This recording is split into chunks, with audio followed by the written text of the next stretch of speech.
शांति। ओम शांति। आज बाबा के 30/6/23 के महावाक्य प्रातः मुरली ओम शांति बाप दादा मधुबन। बाबा ने कहा, मीठे बच्चे जी बाबा, इस पुरानी दुनिया पुराने मांडवे से अब दिल हटा दो। तुम्हें बाप के पास वापस जाना है, इसलिए घर को याद करो। प्रश्न दिया बाबा ने, अपनी अवस्था अच्छी बनाने के लिए किस बात का बहुत ध्यान रखना चाहिए?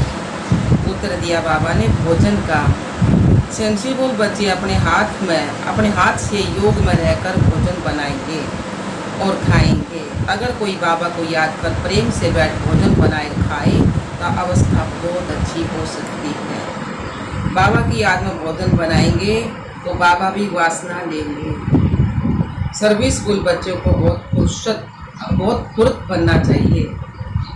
सर्विसफुल बच्चों को बहुत फुर्त बनना चाहिए। हर प्रकार की सेवा अपने हाथ से करनी है। गीत आया है, मुझको सहारा देने वाले। ओम शांति।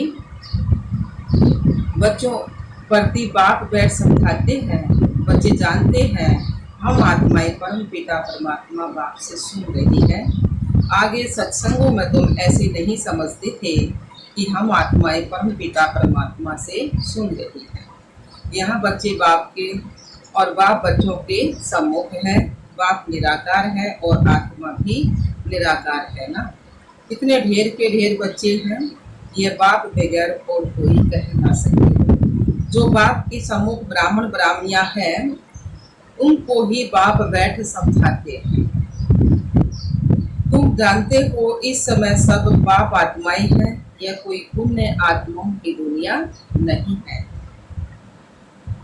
पुण्य आत्माओं की दुनिया किसको कहेंगे? सतयुग को कहा जाता है। अभी तुम बच्चों को बेहद का बाप राजयोग सिखला रहे हैं।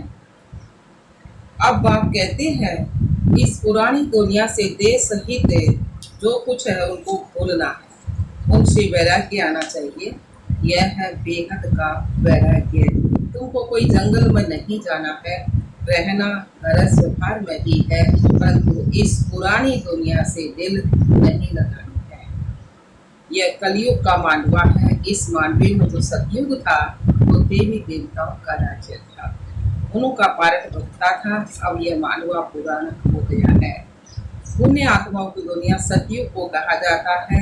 अभी तुम इन आंखों से जो कुछ देखते हो वह सब पुरानी चीज है। यह 84 जन्म पूरे करने हैं, तो इस पुरानी दुनिया से दिल नहीं लगानी है। दिल लगानी है किससे? सतयुग से, नई दुनिया से। अब तो ये पुराना शरीर छोड़कर हमको वापिस जाना है। कहाँ जाना है? अपने घर परम धाम स्वीट। खुशी रहनी चाहिए। बाबा हमको फिर से वापिस ले जाने आए। फिर से हमको स्वर्ग में जाकर पारटे बजाना है। गोया ग्रस्त व्यवहार में रहते ममताओं मिटा देना चाहिए। पुरानी दुनिया को कब्रिस्तान बनना ही है। नाटक के एक्ट्रेस पार्ट पूरा करते हैं तो फिर घर याद पड़ता है ना। तुम भी जानते हो ब्राह्मणों ने 84 जन्मों का पार्ट बजाया। 84 का चक्कर ही कहा जाता है। वर्णों को याद करना पड़ता है ना। शिव बाबा बैठ फूलों को देखते हैं। इनकी आत्मा भी देखती है, इनकी ब्रह्मा बाबा जी, और फिर बाबा को भी याद करती है। बाबा ने हमको यह ज्ञान सुनाया है, वही बाप टीचर सतगुरु है। कोई शास्त्र तो हाथ में नहीं है। बच्चियां भी कहेंगे शिव बाबा ने सृष्टि चक्कर की नॉलेज दी है, वह आपको सुनाते हैं तो सतगुरु ही याद पड़ेगा। आत्माओं के रूप से बाबा ही याद आता है ना। आत्माओं के रूप से बाबा भी याद आता है। सारे वर्ल्ड की हिस्ट्री ज्योग्राफी भी याद पड़ती है।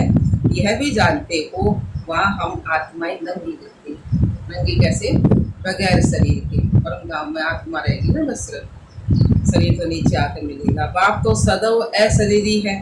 अभी हमको इस शरीर द्वारा कलप पहले माफिक शिक्षा दे रहे। बरोबर हम आत्मा हैं। पुण्य आत्मा पाप आत्मा कहा जाता है ना। पाप व पुण्य परमात्मा नहीं कहा जाता। सन्यासियों को भी महान आत्मा कहेंगे। अगर परमात्मा सर्वव्यापी हो तो महान परमात्मा कहा जाए। ऐसे तो हो नहीं सकता। फिर परमात्मा बैठ यज्ञ तप आदि करे। भगवान को ढूंढते हैं, भगत भगवान को ढूंढते हैं, यह भी ड्रामा के अंदर भक्ति मार्ग की नोंद है। तुमको फिर से 21 जन्म सुख भोग, फिर 63 जन्म भक्ति मार्ग के अंदर चक्कर में गिराना है। तुम जानते हो हमारा पारक सबसे न्यारा है। हर एक अविनाशी आत्मा को अविनाशी पारक मिला हुआ है, शरीर तो खत्म हो जाता है। आत्मा कहती है हमने 84 जन्म का पारक बजाया है, अभी हमको पारक पूजा करके वस्त्र छोड़ना है, शरीर छोड़ना है, इनमें महत्व नहीं रखना है। आत्मा ही सब कुछ करती है, आत्मा पढ़ती है, कहती है हमने इतना पढ़ा इन आर्गन्स द्वारा। आत्मा इनसे निकल जाती है तो शरीर को मुर्दा कहा जाता है। आत्मा कहती है मैं अमर हूँ, तुम्हारी बुद्धि में भी रहता है। बरोबर इस बेहद के ड्रामा में हमारा 84 जन्मों का पारक। अनेक एक्ट्रेस भिन्न भिन्न धर्म के हैं। भारत की बड़ी भारी महिमा है। क्रिश्चियन लोगों को भी भारत के लिए बिगाड़ है ना, समझते हैं भारत ही प्राचीन है। उस समय क्रिश्चियन नहीं थे ना, अब सतयुग त्रेता में क्रिश्चियन नहीं थे ना क्रिश्चियन, परंतु वह सिर्फ कहने मात्र कह देते कि भारत प्राचीन था। जानते नहीं है वह तो देवी देवताओं का राज्य था, जिनको भगवान भगवती कहते हैं। गॉड कृष्णा नहीं, लॉर्ड कृष्णा कहते हैं। श्री कृष्ण के अथवा देवताओं की बहुत पुराने चित्र मांगते हैं, क्योंकि फिर भी सबके बड़े हैं ना, मैं तो बड़े ना सबसे श्री कृष्ण देवी देवताएं। भारत की बड़ी महिमा है। गीता में अगर नाम ना बदलते तो सब जानते कि हाँ मनुष्य आत्माओं के बाप का ये भारत खंड जन्म स्थान है। शिव के मंदिर तो जहाँ तहाँ है। पतित पावन बाप पतित दुनिया में आकर सबको पावन बनाते हैं, तो ऊंचा हुआ ना, महिमा भी होती है। शिवाय नमः। तुम माता पिता हम बालक तेरे, तुम ज्ञान के सागर हो, तुम्हारी गतमत न्यारी है, तुम्हारी महिमा अपरंपार है, परंतु फिर उनको भूल जाते, इसलिए भारत की महिमा ही उड़ गई है। अब बच्चे बाहर विलायत में जाएंगे तो उनको समझाना है सब आत्माओं का बाप वह निराकार है। तुम गॉड फादर को पुकारते हो, परंतु वे कब आते हैं ये पता नहीं है। वह यूरोप वासी यादव भी जानते हैं हमने यह तो मुसल बनवाए, हमने यह जो मुसल बनवाए हैं इनसे जरूर हम अपने कुल का विनाश करेंगे। तो बाबा ने कहा यादव यूरोप वासी यादव भी ये जान है बातें, तो हमने ये जो मुसल बम बनाई है इनसे जरूर अपने कुल का विनाश करेंगे। फिर भी और बनाओ लग रहे बाबा परे रहा और बनाओ, तो पाप की दुनिया तो खत्म होनी सत्युग का ना। महाभारत लड़ाई मशहूर है, सामने मौत खड़ा है। भारत प्राचीन है तो उसके मददगार भी बहुत बनते हैं ना। समझते हैं भारत बहुत धनवान था, इतना जो खजाना था जो बाद में मुसलमानों ने हीरे मणिया आदि ले जाकर अपनी कब्रों में भी लगाई। बच्चे जानते हैं बरोबर भारत में देवी देवताओं का राज्य था, अभी हम फिर से वह राज्य ले रहे हैं। सिवाय योग बल के कोई विश्व का मालिक बन ना सके। क्रिश्चियन लोग हैं एक ही धर्म के, फिर भी आपस में लड़कर अपने कुल का विनाश कर देते हैं। यादव कुल वाले मुसलों द्वारा आपस में लड़ते हैं, हम आपस में लड़ेंगे और मक्खन हमने मिलेगा। तो यह जानते हैं कि बाम से सारी दुनिया उड़ जाएगी, हम राज्य कर नहीं सकेंगे। तुम जानते हो दो बंदर लड़ेंगे, मक्खन बीच में हमको मिल जाएगा। तुम पुरुषार्थ कर रहे हो, अब तुम बच्चों को इस पुरानी दुनिया से वैराग्य आना चाहिए, क्योंकि जानते हैं इस समय सब खत्म होने वाले, यह सब खत्म होने वाले। याद एक बाप को करना है, कब्रिस्तान को क्या याद करना है। कब्रिस्तान खत्म हो फिर परिस्थान बनना है। नहीं तो सतयुग में इसी भारत में ही कहानियां थी, अब तो खत्म हो गई है। तो बच्चों ने साक्षात्कार किया है कैसे विमानों में सोना आदि ले जाते हैं, वह सृष्टि ही नहीं बन जाएगी। वहाँ कितने अच्छे अच्छे फल फूल होते हैं, यहाँ पर सतयुग में हर चीज वहाँ अच्छी होती है ना। गंध करने व दुख देने वाली चीज तो वहाँ पर होती ही नहीं है, इसलिए उनको स्वर्ग कहा जाता है। तो अब एक ही सीजन अब एक ही साजन सब सजनियों को ले जाने आया है। शरीर तो सबके यहाँ खलास हो जाएंगे। यह होली का आदि सब यहाँ के तो उत्सव है, यहाँ के तो त्योहार है ये, परंतु उनके महत्व का यथार्थ किसको भी पता नहीं है। रक्षाबंधन का भी उत्सव है, रावण को जलाने का भी उत्सव त्योहार मनाओ है। बाबा ने समझाया सारी सृष्टि इस समय रावण का घर है। सब शोक वाटिका में है, कितने दुखी हैं, तो सबसे ममता मिटा देना चाहिए। अभी हम वापिस घर जा रहे हैं, घर को याद करना है। सतयुग में जब शरीर बूढ़ा होगा तब समझेंगे कि अब यह पुराना शरीर छोड़ नया लेते हैं। अभी तुम समझते हो हमको वापिस जाना है, इसलिए दे अभिमान छोड़ना है। दुनिया इन बातों को नहीं जानती है, कह देते हैं आत्मा सो परमात्मा, परमात्मा सो आत्मा। बाप समझाते ही यह सब झूठ है। अगर भगत ही भगवान है तो फिर भगवान को क्यों याद करते हो? भगत भगवान हो गए तो भगवान नहीं याद करने की जरूरत है फिर? बेचारे अंधेरे है ना।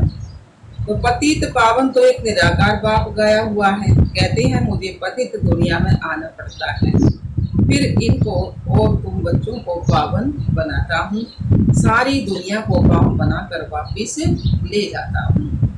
वहाँ परम धाम में सब आत्माएं पवित्र ही रहती हैं। फिर यहाँ सतो रजो तमो पास कर अंत में पतित बन पड़ी है। यह सब का अंतिम जन्म है। लक्ष्मी नारायण भी अब अंतिम जन्म में है। पतित पावन एक ही बात है। इस सृष्टि चक्कर को सहज समझना बहुत ही सहज है। माताएं भी इस गोले पर अच्छी रीति समझा सकती है। इसमें सिर्फ बुद्धि की समझ चाहिए। चित्र पर समझाना बहुत सहज है। बाप बगैर यह नॉलेज और कोई समझा नहीं सकता है। और कोई पास ये चित्र है ही नहीं। भक्ति मार्ग में बेले माखड़ा में कितनी मिलती है नहीं। इन चित्रों का बहुत बहुत मान होगा, आगे चलकर बहुत मान होगा, क्योंकि मतलब सारी समझ है ना इन चित्रों में। बाबा कहते हैं जो पढ़े लिखे हैं उन्हों को यह झाड़ कर मूर्ति का चित्र भेजो, विलायत में भी भेज दो, इनसे फर्स्ट क्लास सर्विस हो सकती है। रूबरू जाकर समझा सकते हो। यह भी नॉलेज है ना। कॉलेज में यह होनी चाहिए, कॉलेजों में भी यह होनी चाहिए। बाबा ने कही है कॉलेज हम सारे को हो जाएंगे नॉलेज। तो उन्हों को बेहद के हिस्ट्री ज्योग्राफी की नॉलेज मिली। जो ब्राह्मण कुल के होंगे उन्हों को दिल लग जाएगा। भिन्न भिन्न प्रकार के डायरेक्शन बाबा देते रहते हैं। बच्चों को कभी जोश आता है, फिर ठंडे सोडा वाटर हो जाते हैं। बड़ी बड़ी यूनिवर्सिटी में यह चित्र दो। बाबा ने कहा चित्र जाकर दो बड़ी बड़ी यूनिवर्सिटी में। चित्र जाएंगे तब तो किसको दिल लगेगा ना। विलायत के बड़े बड़े आदमियों को खरीदे दो। वेद का बाप कहते तुम खरीद दे सकते हो, तो ऐसे नहीं कि ड्राम व बस में जो मिले उनको देते रहो। लायक भी देखना है। इनमें बड़ी अच्छी नॉलेज है। बड़े बड़े दुकानों पर भी दे सकते हो। मेहनत करनी चाहिए ना। सर्विस कुल बच्चे सर्विस कर सकते हैं। हर एक की अपनी अपनी सर्विस है। माताओं को भी घर में सर्विस करनी है। चित्र उठाकर फिर प्यार से बैठ समझा। छोटे छोटे बच्चों को चित्र पर बताया जाता है। कोई 4 मास का बच्चा है, कोई 6 मास का, कोई 2 मास का। अब तुम्हारी बुद्धि में है कि 84 जन्म कैसे लेते हैं। अब ब्राह्मण बने हैं, फिर देवता बनेंगे, फिर क्षत्रिय बनेंगे। ऐसे ऐसे अपने आप से बातें करनी चाहिए। तुम पारलौकिक बाप से बातें करने वाले हो, यह विचार सागर मंथन करना। जितनी सर्विस करेंगे उतना इजाफा मिलेगा। तुम टोटली सर्विस पर हो। बाबा कहते गृहस्थ व्यवहार की संभाल भी करनी है। 8 घंटा इस सर्विस में भी लगा तुमको बेहद का खजाना मिलता है। सारा दिन बुद्धि में यह 100 दर्शन चक्कर फिरना चाहिए। 84 का चक्कर याद आना चाहिए। यह क्यों भूल जाते हो?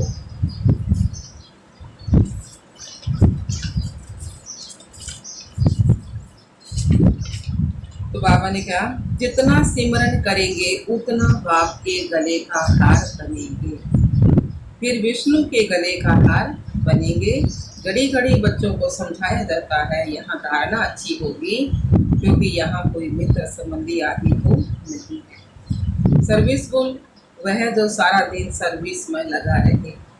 बाबा की मुरली सुने, रिपीट करें, मूव करें। टीचर समझते हैं ना, हमारे स्कूल से बहुत पास होकर निकले तो गवर्नमेंट इजाफा देगी। तुम ब्राह्मणों को भी ऐसे रहना चाहिए। हम झुंड का झुंड अच्छा तैयार कर बाबा के पास ले जाएंगे। इसको कहेंगे सर्विस सेंसिबल। अगर कोई मेहनत नहीं करते तो रिपोर्ट आती है आराम तो हराम है। टीचर ऐसा फुर्त होना चाहिए जो 10 सेंटर संभाले, इधर उधर भागता रहे। 5-6 घंटा नींद काफी है, बाकी मेहनत करनी चाहिए। अच्छे सेंसिबल बच्चे कोशिश कर भोजन भी अपने हाथ से बनाएंगे। बाबा को याद कर प्रेम से बैठ भोजन बनाए और बाबा को याद करके प्रेम से बैठ भोजन बनाए और खाएं तो अवस्था बहुत अच्छी रहेगी। बाबा भी चाहते हैं अपने हाथ से बनावे, बाबा को याद करके बनाएंगे तो बाबा को भी वासना मिलेगी। बाबा की याद से बहुत अच्छी होती होगी। सब दर्शन चक्कर फिराते रहो। अच्छा जी बाबा। मीठे मीठे सिकिलने बच्चों प्रति माता पिता बाप दादा का याद प्यार और गुड मॉर्निंग। रूहानी बापी रूहानी बच्चों को नमस्ते।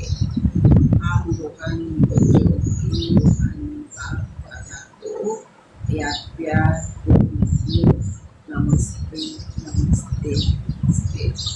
हम बाबा के बच्चे सदा रहे हंसते और हंसते। शुक्रिया मुझे बाबा, शुक्रिया बाबा। धारणा के लिए मुख्य सार सुनाया।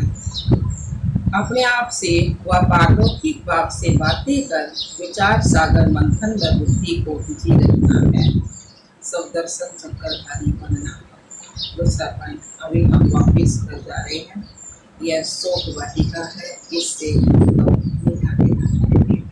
नई दुनिया से अपने दिल नहीं लगानी। सॉरी नई दुनिया से अपनी दिल लगानी है। गलती बोला गया। पुरानी दुनिया से दिल में लगानी ना, नई दुनिया से अपनी दिल लगानी है। वरदान दिया बाबा ने। दिलाराम बाप की याद द्वारा तीनों कालों को अच्छा बनाने वाले इच्छा मुक्त भाव। दिलाराम बाप की याद द्वारा तीनों कालों को अच्छा बनाने वाले इच्छा मुक्त भाव। सार दिया बाबा ने। जिन बच्चों के दिल में दिलाराम बाप की याद है वह सदा वाह की गीत गाते रहते हैं। उनके मन से सौपन में भी हाय शब्द नहीं निकल सकता, क्योंकि जो हुआ वह भी हुआ, जो हो रहा है वह भी हुआ, जो होना है वह भी हुआ। बहुत अच्छा हुआ। तीनों ही काल हुआ है। अच्छे तरह अच्छा है।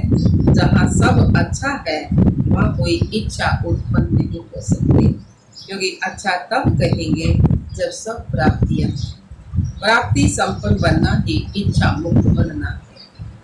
स्लोगन दिया बाबा ने। संस्कारों को ऐसा शीतल बना दो जो स्वारोग के संस्कार इमर्ज ना हो। संस्कारों को ऐसा शीतल बना दो जो स्वारोग के संस्कार इमर्ज ना हो। ओम शांति बाबा। ओम शांति।